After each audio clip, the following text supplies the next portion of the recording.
गांधी जी चाहते थे कि जो एजुकेशन है वो फोकस उसका मॉरल टीचिंग्स में होना चाहिए।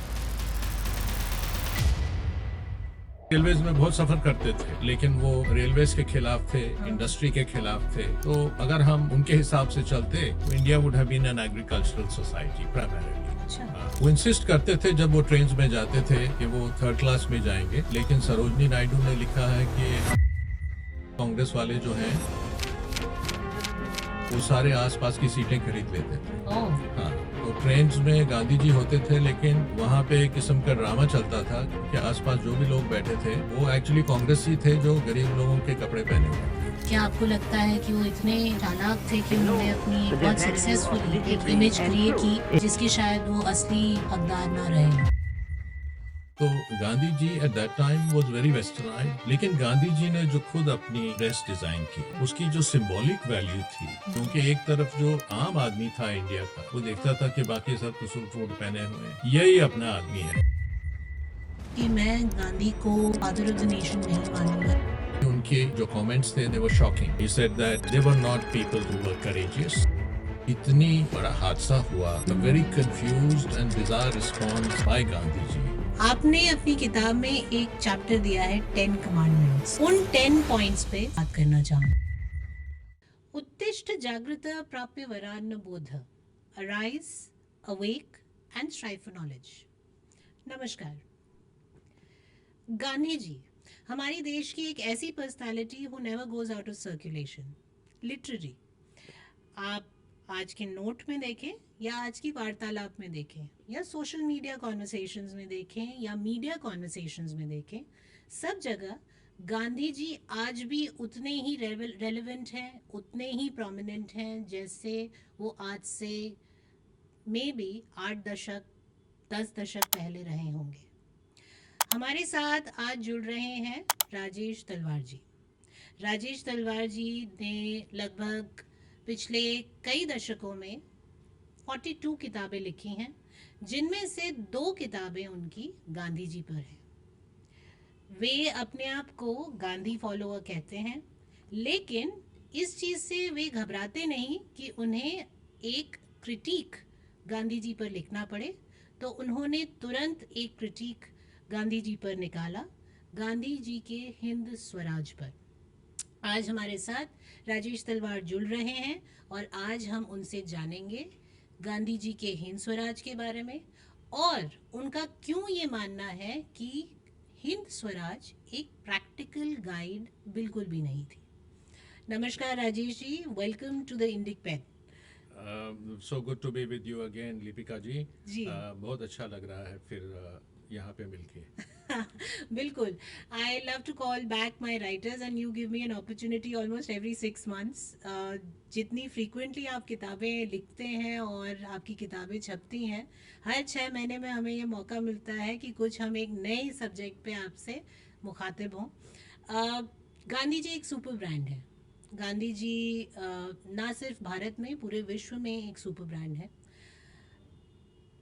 आज का जो परिवेश है, the kind of environment we are in right now, Gandhi ji continuously conversations में है। जैसा कि मैंने अपने इंट्रोडक्शन में भी कहा कि गांधी जी ने आज भी हमारा माइंड स्पेस उतना ही ले रखा है जैसे आज से 100 साल पहले लिया हुआ होगा, लेकिन काफ़ी कुछ फ़र्क है।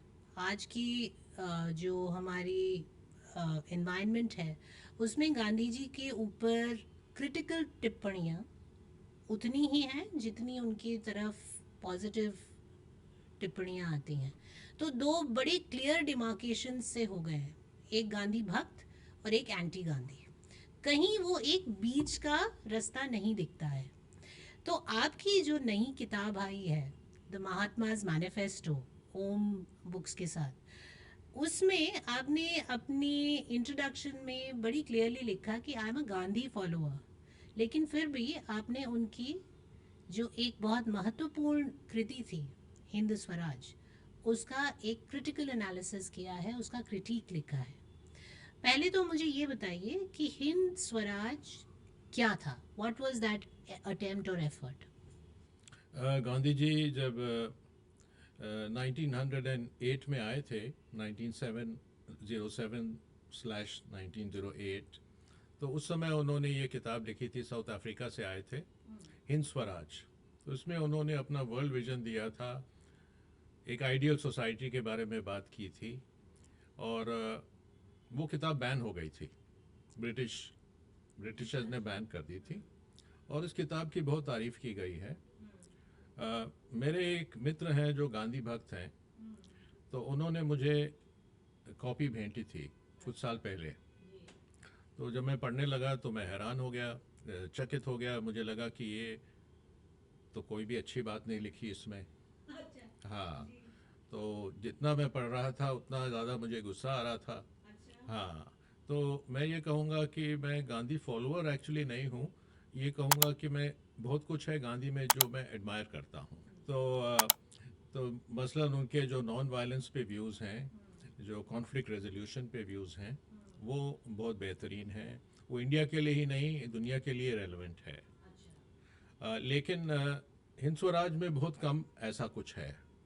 उसमें जो उनके बाकी विचार हैं, मसलन गांधी जी चाहते थे कि जो एजुकेशन है वो फोकस उसका मॉरल टीचिंग्स में होना चाहिए। तो उसमें तालिबान और गांधी जी के अप्रोच में ज़्यादा फ़र्क नहीं है। तो समझिए कि जैसे मेरी लास्ट पोस्टिंग जो यूएन के साथ थी, वो मैं अफ़गानिस्तान में पोस्टेड था। तो एक तरफ तो मैं गांधी जी को एडमायर करता हूँ और गांधी जी की टीचिंग्स को फॉलो कर रहा था कॉन्फ्लिक्ट रेजोल्यूशन में, कि कैसे जो अलग अलग फैक्शंस हैं वो आपस में लड़ रहे हैं, कैसे उनको समझाया जाए कि भाई आप कॉम्प्रोमाइज़ कर लीजिए, एग्रीमेंट कर लीजिए। गांधी जी खुद अपनी वकालत के दौरान भी अधिकतर केसेस जो थे वो जीते नहीं थे, पर उन्होंने ऑपोजिट साइड को परसुएट किया कि आप सामने सामने बैठ के समझौता कर लीजिए। तो he hammered out a lot of compromises. He was a very good negotiator. तो उस लिहाज से, क्योंकि मैं पीस कीपिंग में था, I always found Gandhi to be relevant. But in Afghanistan, some of Gandhi's ideas, for example his views on medicine, कि doctors तो बेकार होते हैं, मेडिसिन भी कोई ख़ास फ़ायदा नहीं देती, वैक्सीन शुड बी बैंड। तो he is on record for saying that vaccines are a barbaric practice which is not even used by some of the most savage races in the world. तो तालिबान भी एतफाक़ करते हैं, वो भी समझते हैं कि मॉरल टीचिंग्स दीजिए और फिज़िक्स, केमिस्ट्री, बायोलॉजी मत पढ़ाइए। और तालिबान ये भी समझते हैं कि जो महिला का रोल है वो घर तक ही सीमित रहना चाहिए। तो गांधी लिखते हैं हिंद स्वराज में, जब वो ब्रिटिश औरत पे टिप्पणी करते हैं तो वो कहते हैं कि क्या फ़ायदा वो सड़कों पे घूमें, फैक्ट्री पे काम करें, जब वो queen of the house hold हो सकती हैं, तो ये चीज़ें क्यों करें। तो he was not so much in favour of the working woman. I think today's India would not appreciate Gandhi very much in terms of his writings, in terms of his worldviews. He was very patriarchal. Hind Swaraj is one of the most admired but least read books, क्योंकि हिंद स्वराज आप school में नहीं prescribe कर सकते। कि school teacher कैसे पढ़ेगा कि फिजिक्स मत पढ़ाइए, केमिस्ट्री मत पढ़ाइए, बायोलॉजी मत पढ़ाइए। Gandhi ji was against industrialisation, he was against science, he was specially against the railways. वो खुद चाहे रेलवेज में बहुत सफ़र करते थे, लेकिन वो रेलवेज के ख़िलाफ़ थे, इंडस्ट्री के ख़िलाफ़ थे। तो अगर हम उनके हिसाब से चलते तो India would have been an agricultural society primarily. तो बड़ी कॉन्ट्रडिक्टरी सी पर्सनालिटी रहे गांधी जी। अगर आप देखें तो आज की डेट में ऐसे लोग जो पहले अपने आप को गांधीवादी नहीं बताते थे, वो शायद उनसे इत्तेफाक रखें जो उन्होंने हिंदू स्वराज में प्रोपगेट किया। और कई ऐसे लोग जो शायद उनसे इत्तेफाक रखते थे वो उनको डिसोन करें, और ये हो रहा है। आई थिंक धीरे धीरे गांधी जी का जो रेलेवेंस है आज की सोसाइटी में उसको चैलेंज किया जा रहा है, उसको क्वेश्चन किया जा रहा है। हम उस पर थोड़ा और डिटेल में आएंगे, लेकिन थोड़ा हिंद स्वराज में जो जो उन्होंने पॉइंट्स दिए हैं और जिनका आपने अभी ब्रीफली विवरण दिया उस पर बात करते हैं। गांधी जी का वेस्ट को लेके एक दृष्टिकोण था he felt that he used to say, he wrote in Hind Swaraj कि it is a kingdom of Satan. And Bharat को उन्होंने जो है ईश्वर का किंगडम बताया है, ईश्वर का जगह बताई है, जो कि आज के अगर आप परिवेश में देखें तो कई लोग कहेंगे वाह ये तो बहुत बढ़िया बात कही, जबकि हम अभी तक ये लड़ते आ रहे हैं। आज की अगर हम जनरल डिस्कशंस देखें कि गांधी जी बड़े एंटी हिंदू प्रो मुस्लिम थे, लेकिन अगर इस बात को हम ओवर एम्फसाइज करें तो उनकी कई सारी बातें ऐसी आती हैं जो उनको एक काफ़ी हिंदूवादी नेता और आइकन के रूप में भी स्थापित कर सकती हैं, जिसमें से एक ये बात थी। दूसरा, आप जो है अगर उनके सनातन के प्रति उनके मुद्दों उसमें देखें, पॉइंट्स देखें, तो कुछ पॉइंट्स बहुत रेलेवेंट हैं जो आजकल प्रोपगेट किए जा रहे हैं कि हमें ऐसा होना चाहिए। लेकिन मुझे ये बताइए कि आप इस मुद्दे पर जो उनका वेस्ट को लेके जो एक व्यू था, उसको देखते हुए आप कैसे परसीव करते हैं कि जब उन्होंने हिंद स्वराज लिखा और वहाँ से जब हमें आज़ादी मिली, उतने दशकों के बीच ऐसा क्या हुआ कि suddenly do you in the first place see कि उनका एक टर्न अराउंड हुआ और उन्होंने अपनी जो बात हिंद स्वराज में कही थी उसमें कई बातों पे वो बदल गए, या वो फिर भी अडिग रहे और उसी पे कंटिन्यू करते रहे? वेल, आपने ठीक कहा कि गांधी बहुत सेल्फ कॉन्ट्रडिक्टरी थे। मसलन उनकी वाइफ कस्तूरबा जी डेथ बेड पे थी और डॉक्टर्स ने कहा कि आप इनको पेंसिलिन दीजिए, तब वो शायद बच जाएंगी। तो क्योंकि वो वैक्सीन्स दवाइयों के सख्त खिलाफ थे, उन्होंने कहा नहीं, मैं रामधुन कहूँगा और उसी से बच जाएंगी अगर बचना है तो। अब नहीं बचना तो फिर कोई उनको नहीं बचा सकता। तो वाइफ इनकी गुजर गई, लेकिन कुछ महीनों बाद गांधी जी को खुद मलेरिया हो गया। तो लोगों ने कहा कि आपको क्विनीन तो यूज़ करनी ही पड़ेगी, तो उन्होंने क्विनीन यूज़ की। तो ऐसे ही वो ट्रेन्स को सेटन की हैंडीवर्क समझते थे कि ट्रेन्स जो हैं it is the devil's handiwork. Train से बीमारी फैलती है, ट्रेन से एक मशीनी युग का बहुत ही भद्दा प्रतीक है। लेकिन ट्रेन्स में वो खुद काफ़ी सफ़र करते थे और वो कॉन्ट्रडिक्शन वो नहीं देखते थे। तो वो इंसिस्ट करते थे जब वो ट्रेन्स में जाते थे कि वो थर्ड क्लास में जाएंगे। लेकिन सरोजनी नायडू ने लिखा है कि हम ऐसा करते थे, कांग्रेस वाले जो हैं वो सारे आसपास की सीटें खरीद लेते थे। हाँ, तो ट्रेन्स में गांधी जी होते थे, लेकिन वहाँ पे एक किस्म का ड्रामा चलता था क्योंकि आसपास जो भी लोग बैठे थे वो एक्चुअली कांग्रेसी थे जो गरीब लोगों के कपड़े पहने हुए थे। और ये नाटक तब भी, हाँ ये डॉक्यूमेंटेड है कि सरोजनी नायडू जी ने ऐसी बात कही है। तो वो और भी आगे जाती हैं, वो कहती हैं कि जब गांधी जी, क्योंकि वो बिरला हाउस में ठहरते थे, फिर वो इंसिस्ट करते थे कि मैं इतने अमीर ज़ादे के घर में रह रहा हूँ तो मुझे एक दलित परिवार के साथ भी रहना चाहिए। तो उनको फिर एक दलित परिवार के यहाँ ले जाते थे। तो आसपास के जो उस दलित कॉलोनी में घर थे वो सब खाली करवा देते थे, उसमें कांग्रेसी भर जाते थे, क्योंकि गांधी जी की सिक्योरिटी के लिए, गांधी जी की प्रोटेक्शन के लिए उनको ऐसे ओपन में नहीं छोड़ सकते थे। तो इसलिए मिस नायडू बिल्कुल ठीक कहती हैं कि गांधी जी को गरीब रखने के लिए हमारा इतना खर्चा हुआ, बेहिसाब खर्चा हुआ करता था। अब गांधी जी ये खुद अवेयर नहीं थे इन चीज़ों के बारे में। और भी कॉन्ट्रडिक्शंस हैं, और इसीलिए मैं समझता हूँ कि we should reevaluate Gandhi on many levels. अगर आप देखें कि हमारा कॉन्स्टिट्यूशन तो डेमोक्रेसी की बात करता है, लेकिन गांधी जी खुद डेमोक्रेटिक नहीं थे। और आपको दो मैं बहुत बड़े एग्जाम्पल दूंगा। एक तो जब Subhash Bose second time run करना चाहते थे प्रेसिडेंसी के लिए, कांग्रेस प्रेसिडेंसी के लिए, तो गांधी ने उनको मना किया कि नहीं आप मत लड़िए, पर वो एडमेंट रहे कि नहीं मैं तो कंटेस्ट करूंगा। तो गांधी जी ने फिर एक अपना कैंडिडेट खड़ा किया, सीतारमैया। तो हैरानी की बात कि गांधी जी का इतना रुतबा था, फिर भी Subhash Bose defeated Sitaramaiah very badly. That Gandhi took personally.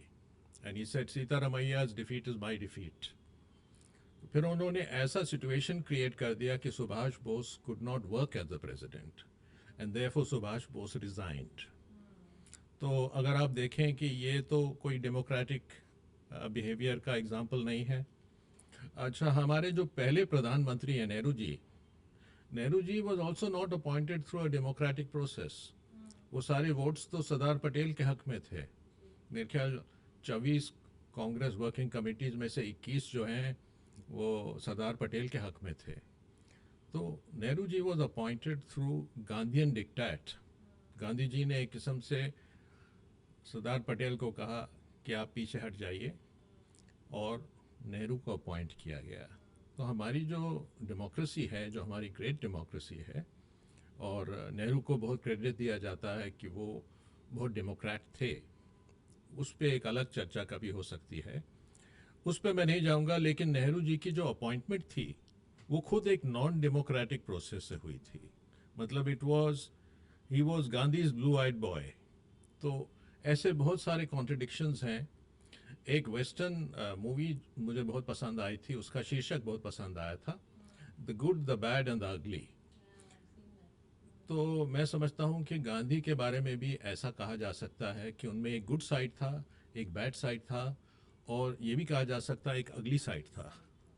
तो अधिकतर जो लोग हैं वो एक ही साइड को देखते हैं, एक ही डायमेंशन को देखते हैं. मसलन जिन्होंने मेरे को किताब दी थी वो सिर्फ गुड साइड देख रहे थे. रामचंद्र गुहा जो हिस्टोरियन हैं, प्रीएमिनेंट हिस्टोरियन हैं गांधी जी के,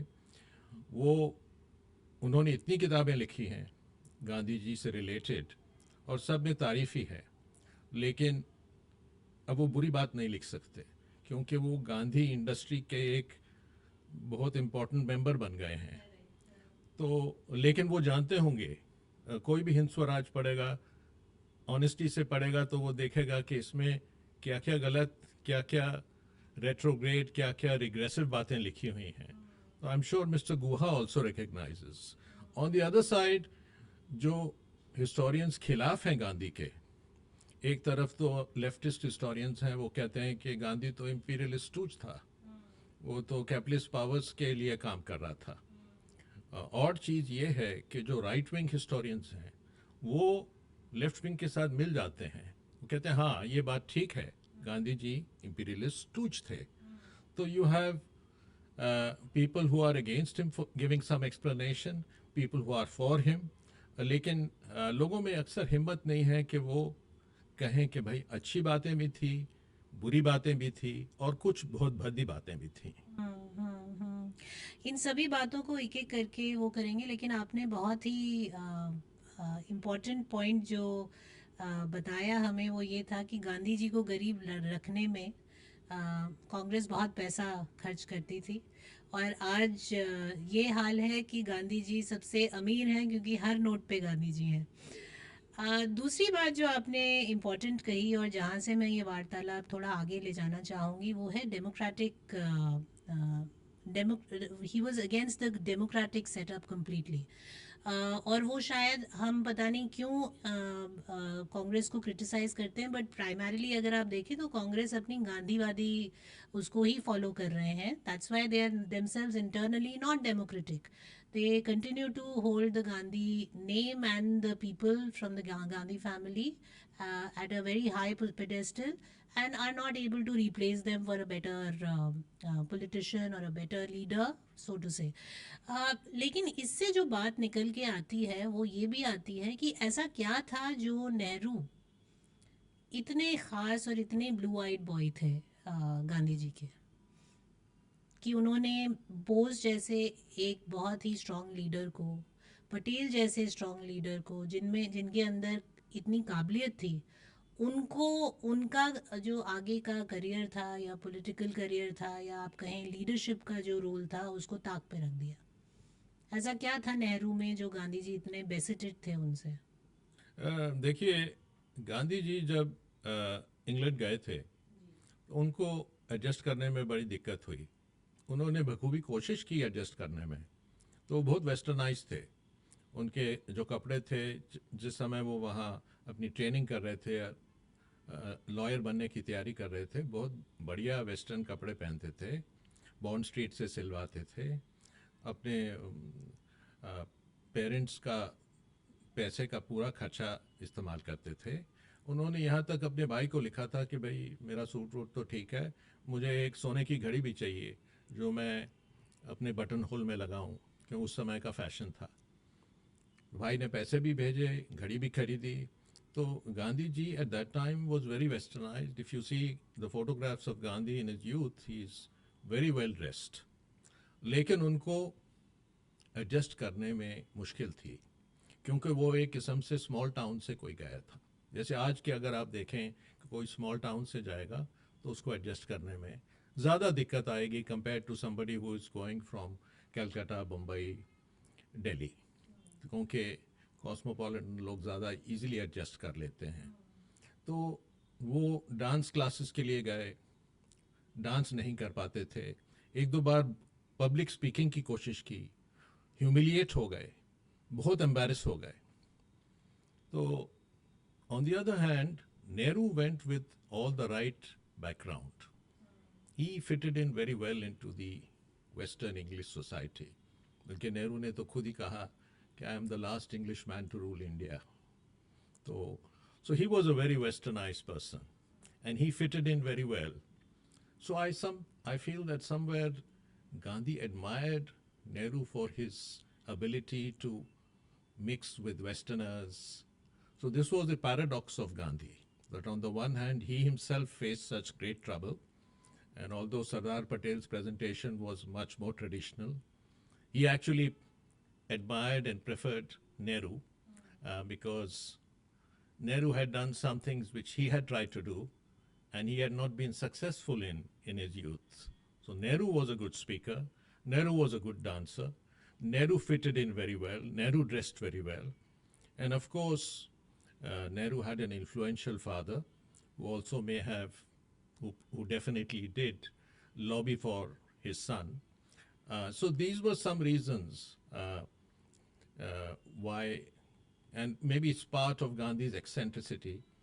But of course, But this displays a very weak part of Gandhi, that आप जो है बाहर के वेशभूषा और अपनी आइडेंटिटी को लेके इतने इनसिक्योर और वो रहे, और फिर आप सडनली आपका एक ये अवतार आता है, देखने को मिलता है, जहाँ आप अ, खुद जो है भारत को पूर्ण स्वराज दिलाने के लिए या फ्रीडम दिलाने के लिए या उसके लिए आप जो है सडनली धोती और डंडा लेके चल देते हैं, बिल्कुल एक 360 डिग्री टर्न अराउंड। दरअसल बात सारी ये है कि गांधी जी इतने बड़े फिगर बन गए इंडिया में। उन्होंने जो अपनी कॉस्ट्यूम डिज़ाइन की, अभी हाल ही में रोहित बल जी की डेथ हो गई, तो सारे बॉलीवुड पहुंचे हुए थे, one of the India's greatest fashion designers. लेकिन गांधी जी ने जो खुद अपनी ड्रेस डिज़ाइन की, that was a magnificent dress. उसकी जो सिंबॉलिक वैल्यू थी वो इतनी ज़बरदस्त थी, क्योंकि एक तरफ जो आम आदमी था इंडिया का, वो देखता था कि बाकी सब तो सूट वूट पहने हुए हैं, यही अपना आदमी है जो इतने साधारण वस्त्र में है। तो दैट वाज,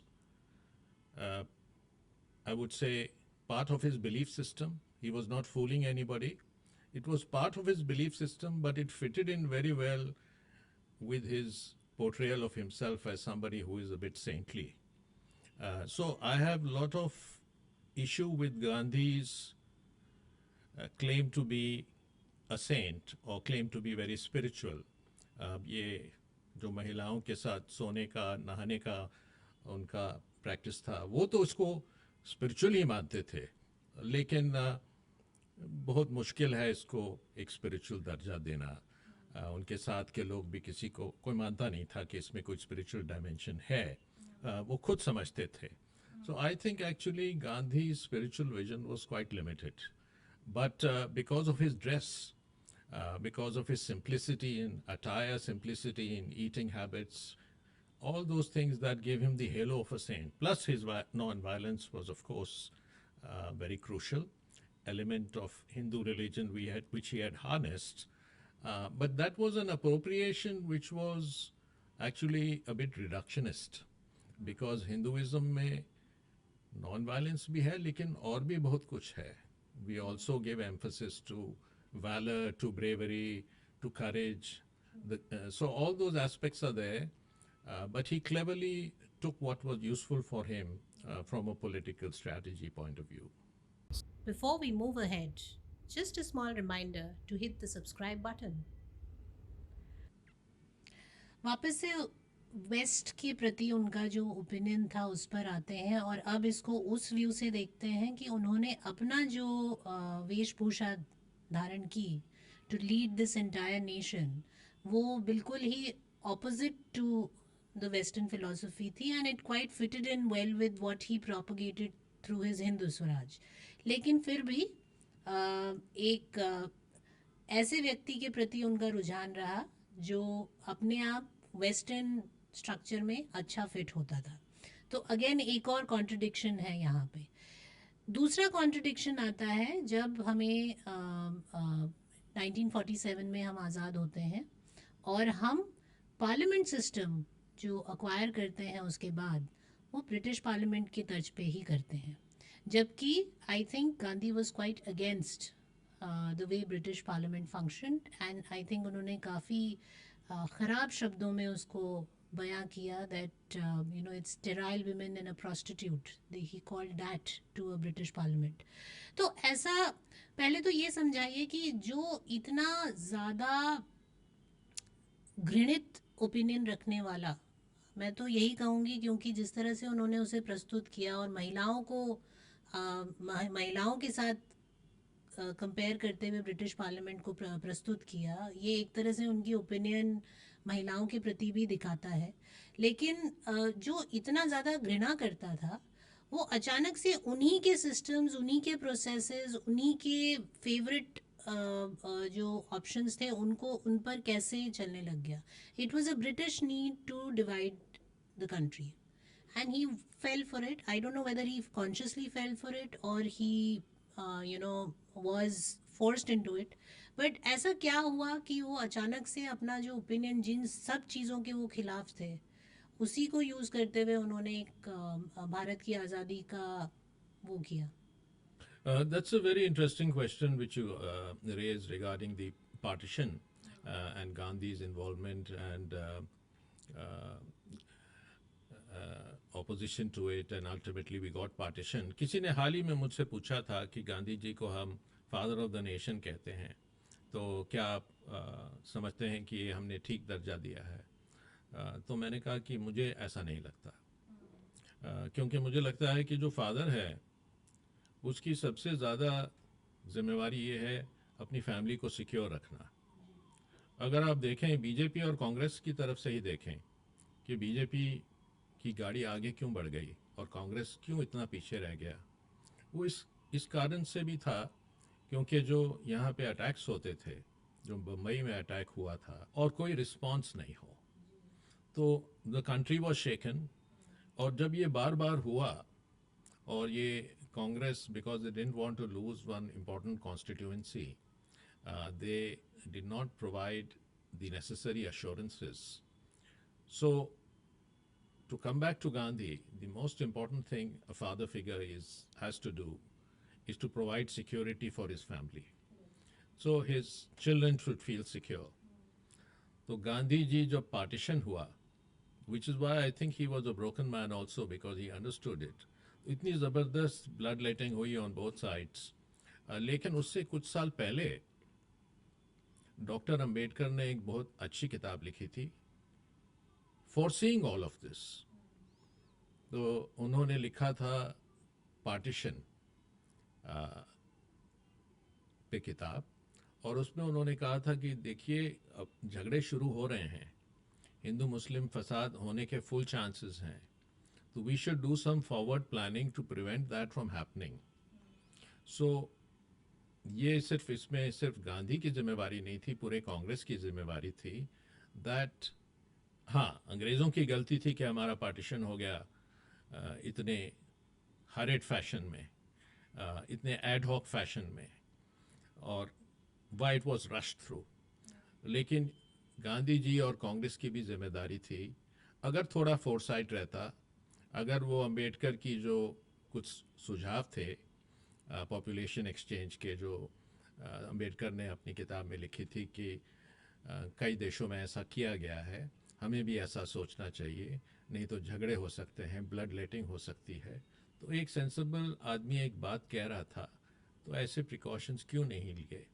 तो तो मैं इनसे कह रहा था कि for this reason I believe that on that count Gandhi doesn't believe deserve to be the father of the nation. For his democratic credentials, because our constitution is a democratic constitution, Gandhi ji does not deserve, because he used his image, he used his power like a feudal lord. अगर आप समझ लीजिए कि Sardar Patel was more deserving, लेकिन नेहरू पे हाथ के कंधे पे हाथ रख दिया तो नेहरू बन गए।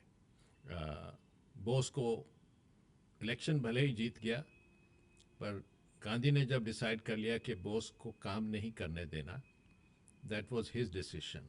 सो he was very much like a feudal lord with the saintly attire in some ways. बल्कि उनके एडमायरर्स भी ऐसे कहते हैं। एज फार एज बोस की जो treatment is concerned, some of his admirers have said that Gandhi was behaving just like a small council British politician, जिससे वो इतनी नफरत करते थे British parliamentary system of. हाँ, he was himself behaving like that. So and also the thing is that Gandhi never provided an alternative. एक तो जो उनके ब्रिटिश पार्लियामेंट के कंपैरिजन्स थे, वो आज की रीडिंग में बहुत ख़राब लगते हैं कि ब्रिटिश पार्लियामेंट को he compared it to a sterile woman. तो ये तो बहुत एक प्रिमिटिव विलेज थिंकिंग है।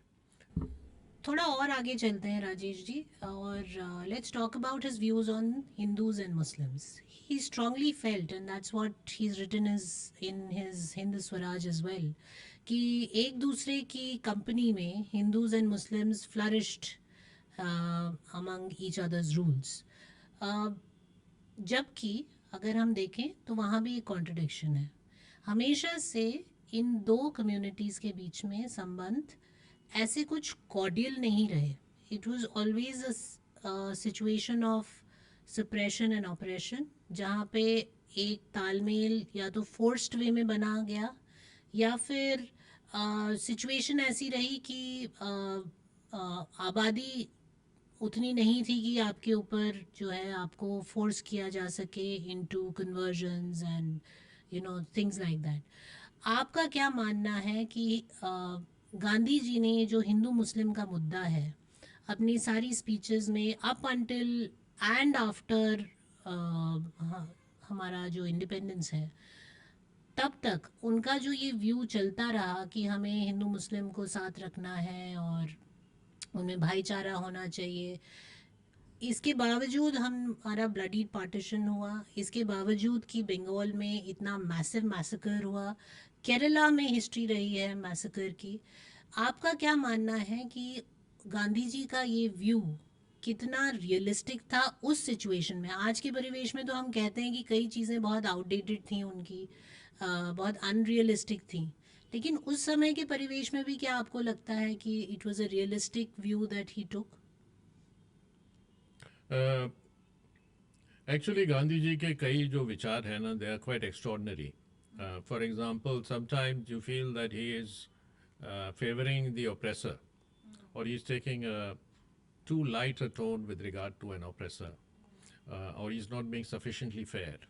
तो ये किस्म का एक disingenuous बात है कि sometimes the Hindus flourished under the Muslims, sometimes the Muslims flourished under the Hindus.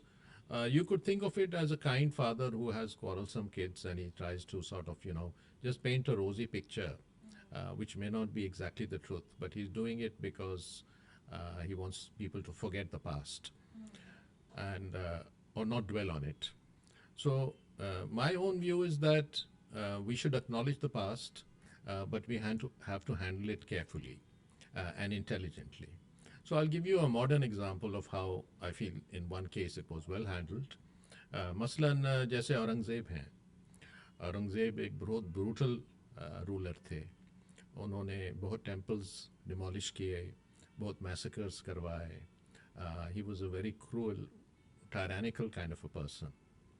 But he was not cruel only towards the Hindus.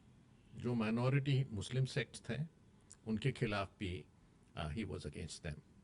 So that is one dimension. But whatever kind of person he was, we shouldn't have had a road named after him. So Aurangzeb Road का जब नाम हटाया गया, I personally was very happy because, and this is the kind of apologist tone which the Congress might have, kept. But the next move, which was to rename it after Abul Kalam Azad, was a very good decision because now that was a great Muslim, a great contemporary Muslim. उनके नाम पे आप उसी जगह का नाम रखें तो nobody can take offense. Even Muslim friends of mine were pleased by that decision. So Gandhi ji के जो in the attempt, in his overzealousness, sometimes he was not very fair, and sometimes he was also very foolish. For example, Hind Swaraj में ही एक section है जहाँ questionnaire उनसे पूछता है, what do you think about the massacres of the American Indians in the US, what is today the US. तो वहाँ तो जेनोसाइड हुआ था, सारी पॉपुलेशन तो नेटिव पॉपुलेशन तो वहाँ अमेरिकन इंडियंस की ही थी, सबको मिलियंस व मैसेकर्ड. और ऑस्ट्रेलिया में भी ऐसा ही कुछ हुआ था, जो इंडिजिनस पीपल थे, millions of them were massacred. आज चाहे वो इमिग्रेंट्स को नहीं आना चाहते कि वो इमिग्रेंट्स आएँ, लेकिन वो खुद ही इमिग्रेंट्स थे उस समय. तो इस सवाल पे गांधी जी का जो रिस्पॉन्स था, that was very bizarre. He actually blamed those people who were massacred. He said उन्होंने सत्याग्रह नहीं किया, उन्होंने पैसिव रेजिस्टेंस नहीं ऑफर की. और जलियांवाला बाग में भी उनके जो कमेंट्स थे, they were shocking. He said that they were not people who were courageous. वो तो वहाँ से भाग गए. तो इतनी बड़ा हादसा हुआ. All three are examples of extreme brutality, and all three are examples of a very confused and bizarre response by Gandhi ji. So I think he did this quite often. So if you see Hind Swaraj as a book, this was possibly one of the most upsetting bits which I read in Hind Swaraj, is a response to the genocide of American Indians and the Aborigines of Australia, and also response to Jallianwala Bagh. But contradictory enough, he has written some very beautiful pages on non-violence within the same book, which I have praised. So, एक तरफ he was a wise man, but he was also, I would say, full of a lot of nonsensical stuff, which he himself acknowledged also. उनकी idea अच्छी थी कि decentralisation होना चाहिए, लेकिन जब उनके बायोग्राफर ने, अमेरिकन बायोग्राफर ने कहा कि गांधी जी आप जानते हैं कि ऐसा कुछ नहीं होगा जो आप ये बातें कर रहे हैं, he accepted. I know it's not going to happen. So he was prattling on about ideas which he knew that nobody will follow. अब वो जब आईफिल टावर देखने गए थे, he was furious.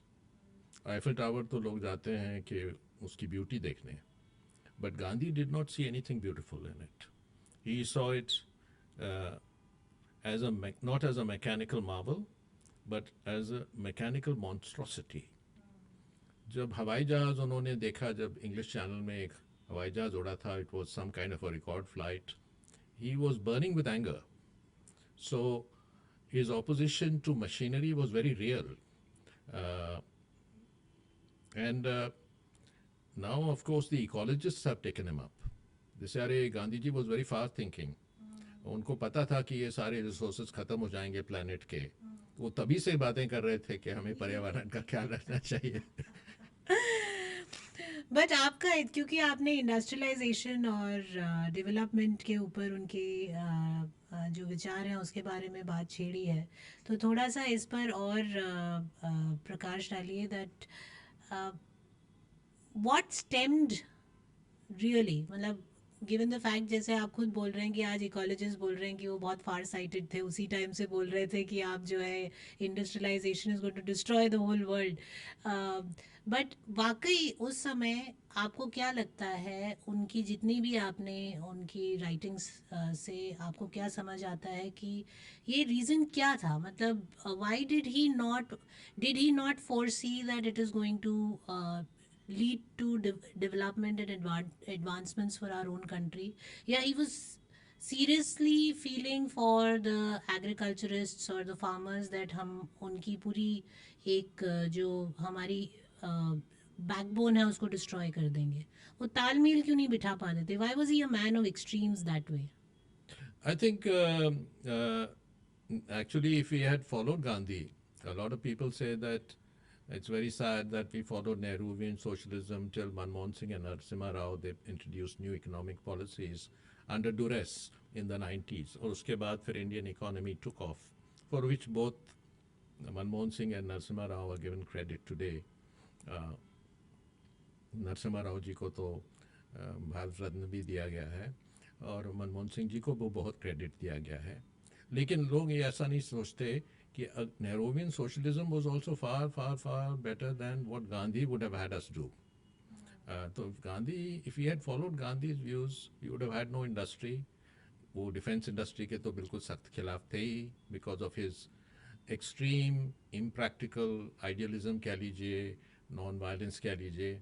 तो we would have had, Pakistan का तो partition हुआ 1971 में, लेकिन हम वो वॉर भी हार जाते और पाकिस्तान के साथ भी हर वॉर हार जाते if we had followed Gandhi, because we wouldn't have had any industry. India would have been partitioned multiple times. So Gandhi, on the one hand, he was very practical when he launched the Dandi movement, when he launched Satyagraha movement, when he opposed British industry, burning of cloth. That was political genius. But ये जो उनका vision था कि हम cottage industry और handloom को छोड़ के बाकी सबको नकार देंगे, हम फिजिक्स केमिस्ट्री बायोलॉजी भी नहीं पढ़ाएंगे, we would have been I don't know 6 or 7 different countries today. So people pay lip service to Gandhi, and practically speaking everybody knows कि कोई ऐसी चीज़ को फॉलो कर नहीं सकते. What was astonishing is also, जब मैंने हिंद स्वराज पढ़ी, I was so furious by reading it. I thought this is such absurd ideas. So I thought let me check कि किसी और को भी ऐसी सोच है कि नहीं है. तो मैं Amazon में चले गया और Hind Swaraj is a perennial bestseller. तो उसमें 500-600 बुक रिव्यूज़ थे. तो मैं एक के बाद एक पढ़ने लगा और सब तारीफ़ पे तारीफ़, इतनी अच्छी किताब है, कभी ऐसी किताब पढ़ी नहीं, मेरा तो दिमाग ही बदल गया, Gandhi was a great man, Hind Swaraj is a great book. तो तारीफ़ पे तारीफ़, कोई भी क्रिटिकल एक भी रिव्यू नहीं मिला जो क्रिटिकल हो. And that I think is partly because as a people, as a community, we need to improve our critical thinking. कोई भी अगर निष्पक्ष भाव से हिंद स्वराज पढ़ेगा, he will find so much in it that is objectionable. तारीफ करने के लिए बहुत कुछ कम है. इवन जो हार्ड कोर एडमायरर हैं रामचंद्र गुहा, वो भी कहीं एडमिट करते हैं कि हाँ, Hind Swaraj is written in a very crude fashion. तो बदले वो सामने नहीं आएंगे और गांधी की जो एक्सट्रीम एबरेशंस हैं उनको क्रिटिसाइज करेंगे.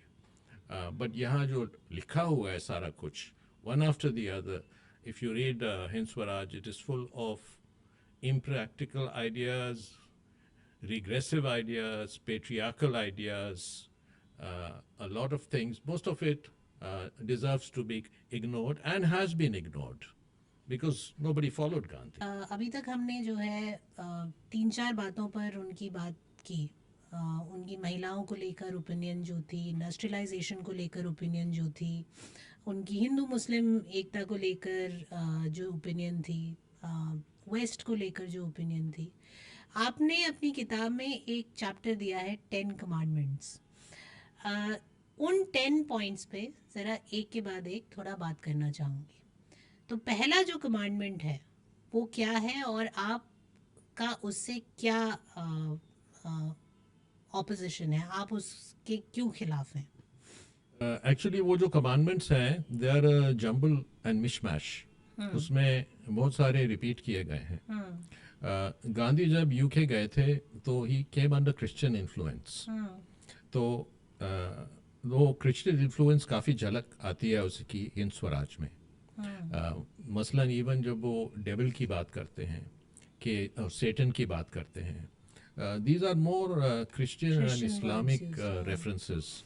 हमारे यहाँ तो we have a democracy of many many gods many goddesses, तो हमारा कोई सिंगल सेटन नहीं है, ऑल पावरफुल सेटन जो ऐसी हैंडीवर्क क्रिएट करे।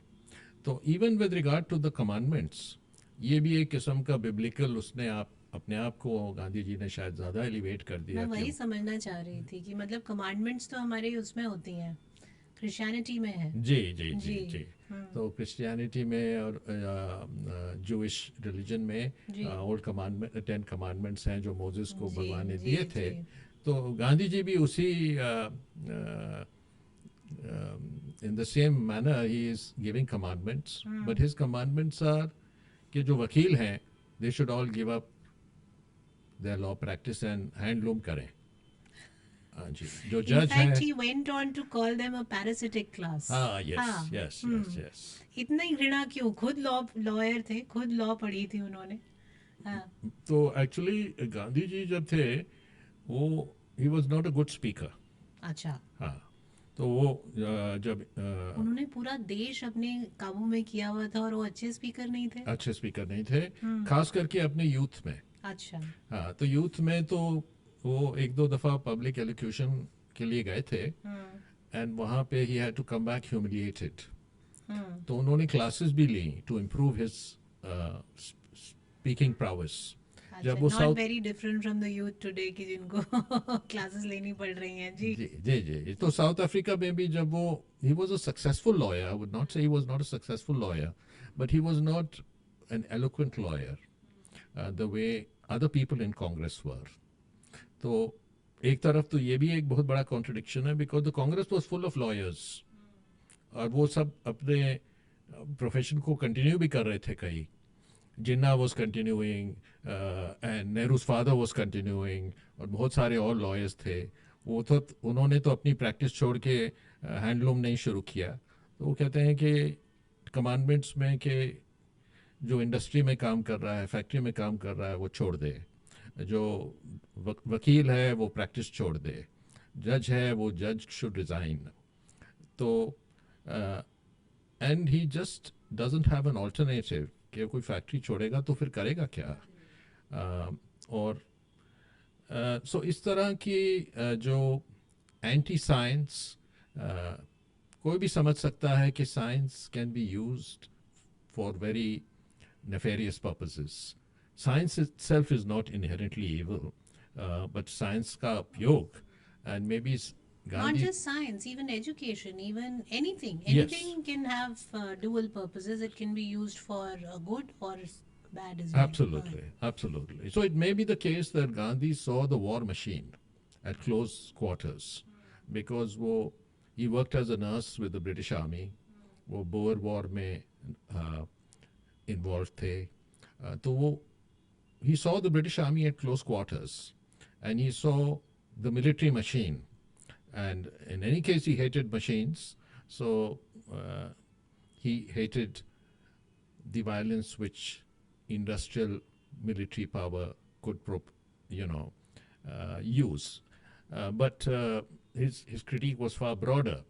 तो So इसमें, to come back to the commandments, so he's just saying everybody should give up working in factories, they should just work in handmills. He had issues with formal education and giving girls, I mean, girl child education as well. Sure. Actually उनकी एक niece थी, Manu, about whom I feel very sad personally.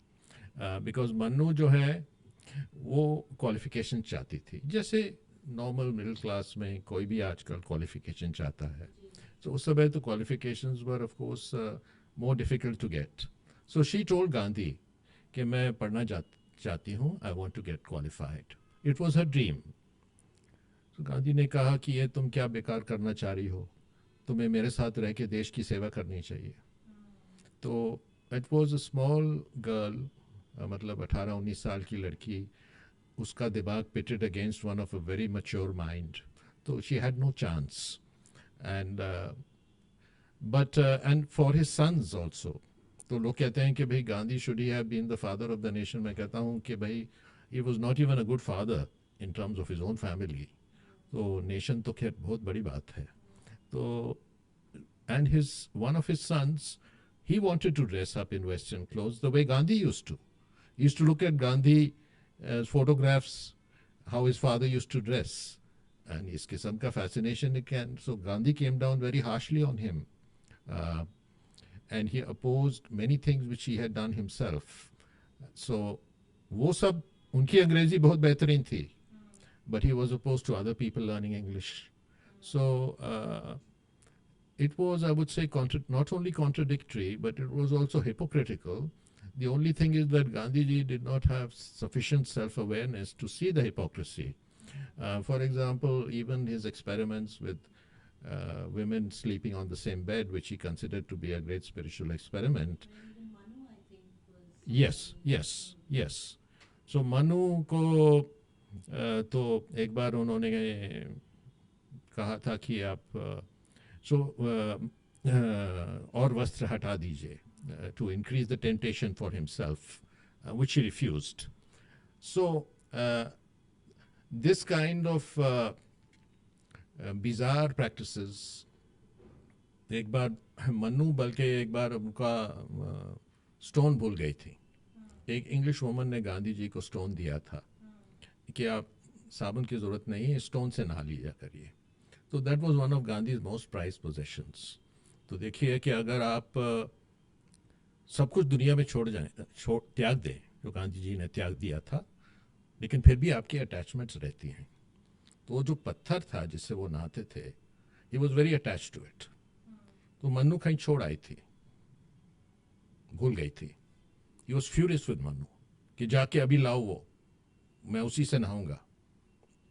She said, Gandhi ji अभी rioting चल रही है रास्ते भर में, it's not safe for me to go there. He said whatever it is you have to go. तुम भूल गई हो. तो बेचारी मन्नू कैसे घबराते घबराते वापस जाके वो पत्थर लेके आई जिस पत्थर से वो नहाते थे. तो उनकी भी वैनिटीज थी, उनकी भी अटैचमेंट्स थी, उस पत्थर के साथ उनकी बहुत अटैचमेंट थी. तो ये नहीं कि उन्होंने ट्रांसेंड कर लिया था. बट क्या हम इस चीज़ को मान सकते हैं कि जब वो साउथ अफ्रीका में थे, वो एक यंग व्यक्ति थे, जब उन्होंने हिंद स्वराज लिखी, वो एक पर्टिकुलर एज में थे, फिर ही matured over time and probably with maturity as many of us change, उनकी भी कई चीज़ें चेंज हुई हैबिट्स में, थॉट में, or do you think a lot of it or most of it continued up until the end? Well, as far as Hind Swaraj is concerned, he specifically said just a few years before his death, or his assassination, कि जो भी मैंने हिंद स्वराज में लिखा, मैं आज भी उस पर कायम हूँ. हाँ, हर एक अक्षर जो है, it is absolutely correct. So, of course, Gandhiji changed his views many times. He was not such a stable intellect. For example, on the issue of caste, उन्होंने 5-6 दफ़ा अपना विचार बदला. तो ऐसा नहीं था कि he did not change his mind. But as far as Hind Swaraj is concerned, he was very categorical that I still stand by whatever I wrote in Hind Swaraj. It's a very interesting aspect, and this especially when he's literally idolized and prayed to by many, कि आपको एक ईश्वर की तरह पूजा जाता है एक country में। मैं ये समझना चाहती हूँ, someone who had so many eccentricities, he was a man of eccentricities, उनकी इतनी चेंजिंग व्यू पॉइंट्स थे चीज़ों को लेकर, उनके कई ऐसे व्यूज़ थे जो शायद उनके फॉलोअर्स भी फॉलो नहीं करते थे। What made him such a power कि लोग उनके पीछे उनके हिसाब से चलने लगे, बाकी चीज़ों में नहीं चलते थे लेकिन एटलीस्ट जो हमारी फ्रीडम मूवमेंट थी या जो फ्रीडम मूवमेंट के लिए उनके प्रयास थे उसको लेकर वो बिल्कुल आंख मूंद करके चलते थे, लाखों करोड़ों लोग। क्या रहा उनमें ऐसा कि इतनी सारी कमियों और खामियों के बावजूद भी वो उस तरह का एक पावर लोगों के ऊपर क्लेम कर पाए? Well, I think it's because uh, he merged spirituality with politics in his persona. I personally feel that his spiritual vision was very restricted, and but जो बाहर की चीज़ें हैं, अब क्या है कि देश में अगर कोई भगवा पहन ले या वस्त्र एक किस्म के धारण कर ले तो लोग वैसे ही उसके पीछे आ जाते हैं। गाइड पिक्चर बनी थी जिसमें देवानंद के ऊपर किसी साधु ने अपना शॉल, तो सबने समझ लिया कि देवानंद यही साधु हैं। तो यहाँ पे वस्त्र का बहुत महत्व रहता है। तो जो उनकी इतनी सिंपल अटायर थी और उनका खाना इतना सिंपल था और उनकी speech, he was a very poor speaker but he spoke very haltingly, और जो बीच बीच में it was sprinkled with भजन भी करना है, गीता को भी कहना है। तो ही it was this concoction was just terrific for the Indian imagination. But there is also the issue that we are not critical enough, and I think Ambedkar said something very valuable. He said, yeah, हमारे यहाँ we are a very spiritual people and spirituality is a beautiful thing, but let's not take our spiritual regard for the divine to the temporal field like politics. Politics एक अलग चीज़ है। अब लोग अक्सर कहते हैं कि मोदी भक्त है, वो तो मोदी भक्त है, मोदी भक्त है। तो मैं कहता हूँ कि भी मोदी भक्त होगा लेकिन राहुल भक्त भी हैं, प्रियंका भक्त भी हैं, गांधी भक्त भी हैं। मैंने कुछ एक्सट्रैक्ट्स मेरे कुछ व्हाट्सएप ग्रुप्स में भेजे, वहाँ पे कुछ महिलाएं भी आ गई, कुछ आदमी भी आ गए कि प्लीज़ ये आप मत भेजें, ये हम गांधी जी को बहुत रिस्पेक्ट करते हैं, उनके खिलाफ हम कुछ नहीं सुन सकते। ये ऐसा क्यों है? राजेश, आप तो ऐसी फील्ड से हैं, लॉ की, लीगल की फील्ड से हैं, ऐसा क्यों है हमारे देश में कि हम जो है किसी ऐसे व्यक्तित्व के बारे में क्रिटिसिज्म नहीं सहन कर पाते हैं या हम सुनना नहीं चाहते हैं? इनफैक्ट ये तो अब है कि थोड़ा बहुत लोग ओपनली इस बारे में क्रिटिसाइज करने लग गए हैं, बोलने लग गए हैं गांधी के खिलाफ।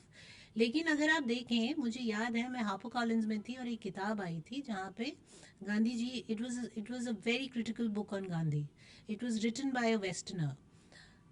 उस समय लिटरली हमें थ्रेट्स आई थी कि we'll burn this book, and this is not very old an incident, मतलब हार्डली आई थिंक 16-17 साल पहले की बात होगी।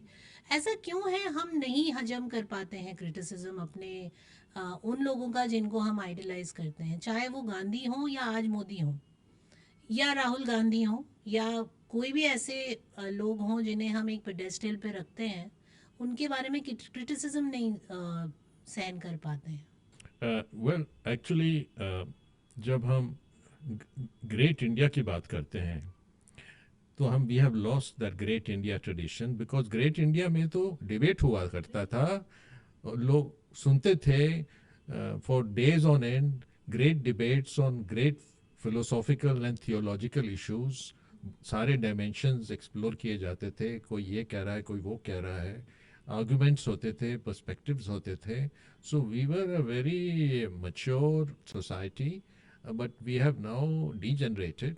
एक तो ये डिवोशनल फर्वर आ जाता है and that is combined with something very regressive, that is the chamchagiri, और ये समझ में नहीं आता कि ये डिवोटी है या चमचा है।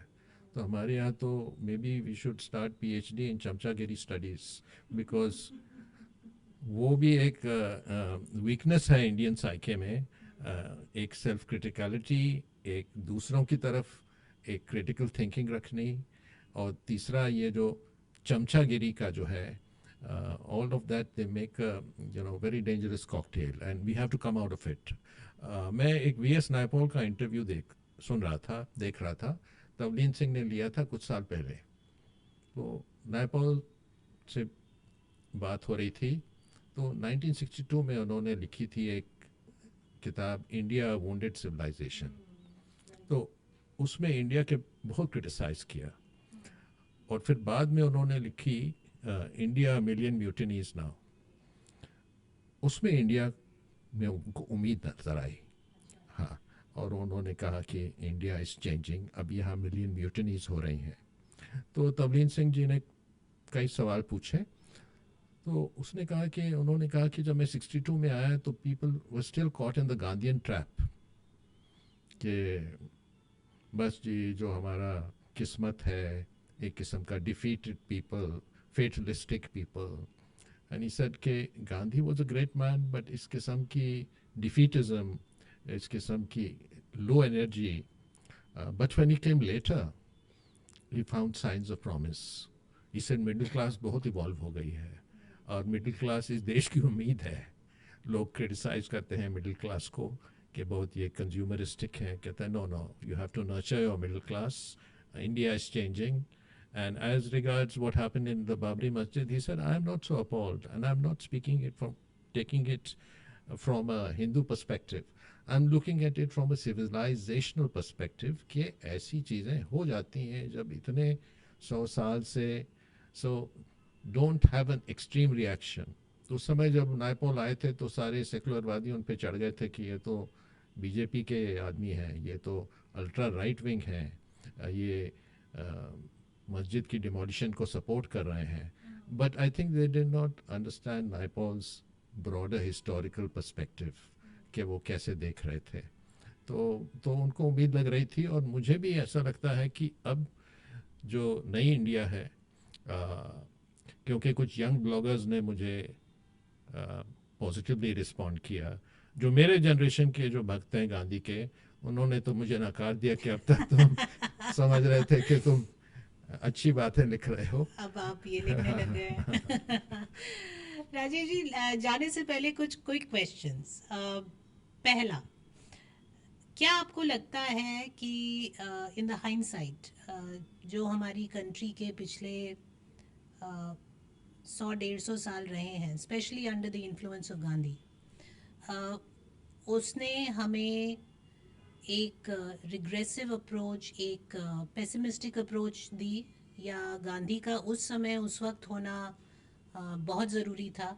आपको लगता है कि कोई और, अगर गांधी जी की जगह कोई और नेता होता तो शायद हम इस तरह से नकारात्मक या पेसिमिस्टिक नहीं होते? Did he have a role to play in the kind of view we had of ourselves?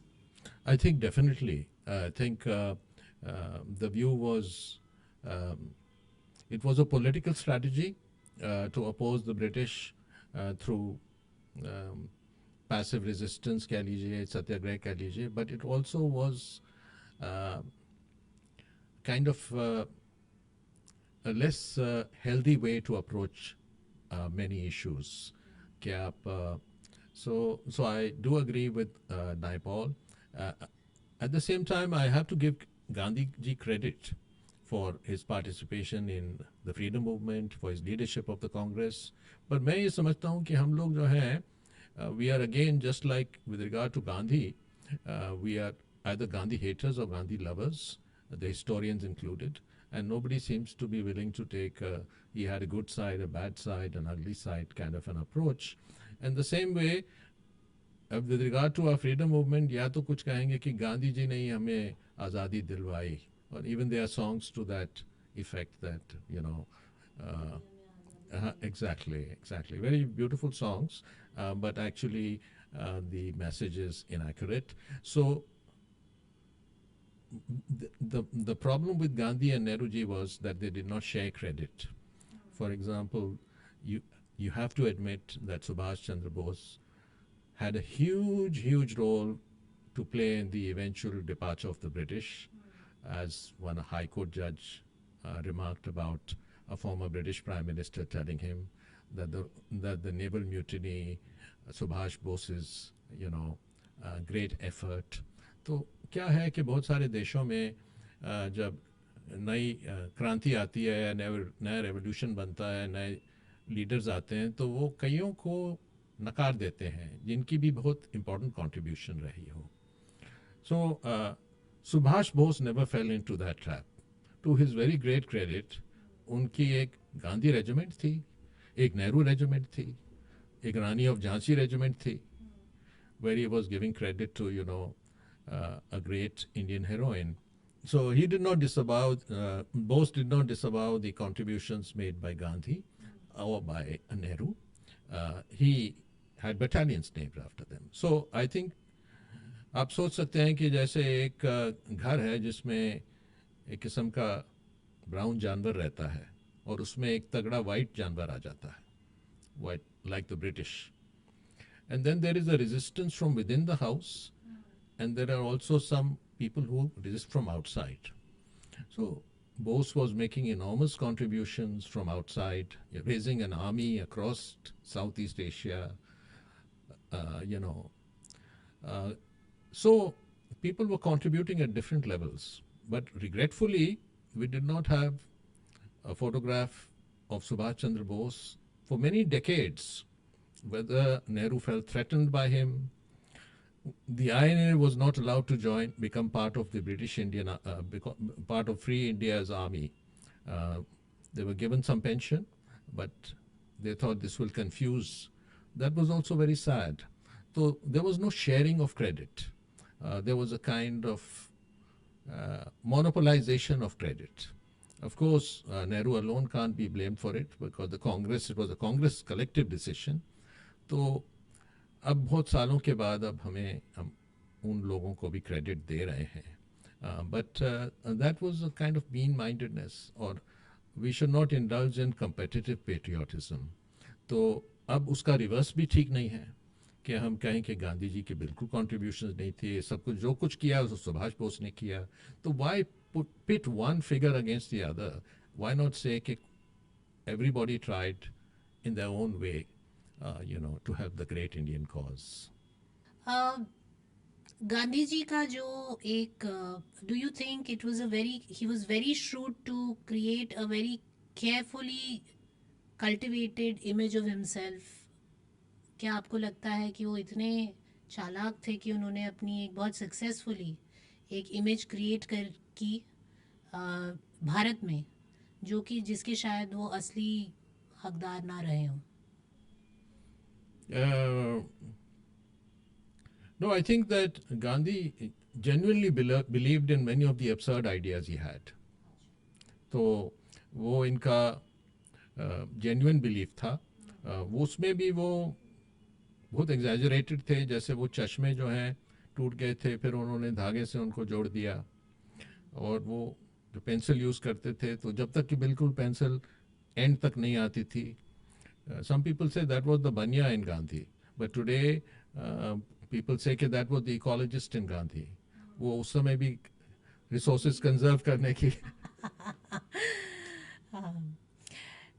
Last जो मेरा क्वेश्चन है, आज गांधी, आपको क्या लगता है कि ये जो इतनी नॉइज है अराउंड हिज हीरोइज्म और क्वेश्चनिंग हिज हीरोइज्म, आपको आज के परिवेश में गांधी की कितनी रेलेवेंस लगती है? ऑफ कोर्स जो करंट रजीम है उसको भी, वो भी काइंड ऑफ कंटिन्यू कर रही है गांधी को एज अ सुपर ब्रांड बनाने में. Continuously they are also contributing to it. ऐसा नहीं है कि उन्होंने सब जगह से हटा दिया है उन्हें. लेकिन जैसा कि आपने शुरुआत में कहा कि मैं गांधी को फादर ऑफ द नेशन नहीं मानूंगा, या महात्मा सो टू से नहीं कोनोट करना उनको ठीक होगा. तो आज के परिवेश में how do you view Gandhi and his role for the country? Well, I think, while I say that Gandhi should not be considered as the father of the nation, I say this without any malice or hatred for the man. And I say this even though I admire him on many accounts. But पहले तो सवाल आता है कि why should there be a father of the nation and not a mother of the nation? तो क्या father of the nation ज़रूरी है? क्या हमारे यहाँ कोई मदर नहीं है? और आफ्टर ऑल हमारी भारत माता है. We are not the fatherland like Germany. तो और दूसरा, अगर फादर रखना ही है, तो does Gandhi fulfil the criteria? He doesn't, because he needed to provide security to the people. जो bloodbath post partition हुआ, if he had been a father, the father, plans ahead for his children. ये पढ़ेगा, ये other qualification लेगा, आगे ये ऐसा होगा. They should have been planning. The bloodletting could have been reduced greatly. जो पार्टीशन की हुई, उसकी जिम्मेदारी सिर्फ गांधी जी की नहीं है, कांग्रेस की भी है. और अंबेडकर ने सुझाव दिए थे. He was warning all the time कि भाई ये होगा, आप इसको रोकें. But not enough historians have written about that. And then, of course, Gandhi cannot be considered a proper father figure because he was not a Democrat. He did not respect constitutional values. He did not like the British Parliament, and he likened it to a sterile woman. But he did not offer any alternative to democracy either. And finally, of course, he was a very stubborn person with regard to his children. I feel very sad for Manu, that she wanted to study, she wanted to get qualifications. And I feel sad for his sons also, for his children, because they wanted to tread their own path. He didn't allow them. So Gandhi himself was very keen. There was some consternation within the family कि इतना पैसा खर्च करके तुम्हें भेजेंगे बाहर पढ़ने के लिए. बट गांधी तो बहुत कीन थे कि वो जाएं और पढ़ें, और वहाँ पे वो अपने पे खर्चते थे पैसे. used to be well dressed. अब his own son wants to do that. What is so wrong about that? Thank you so much, Rajesh. It has been a very insightful conversation once again.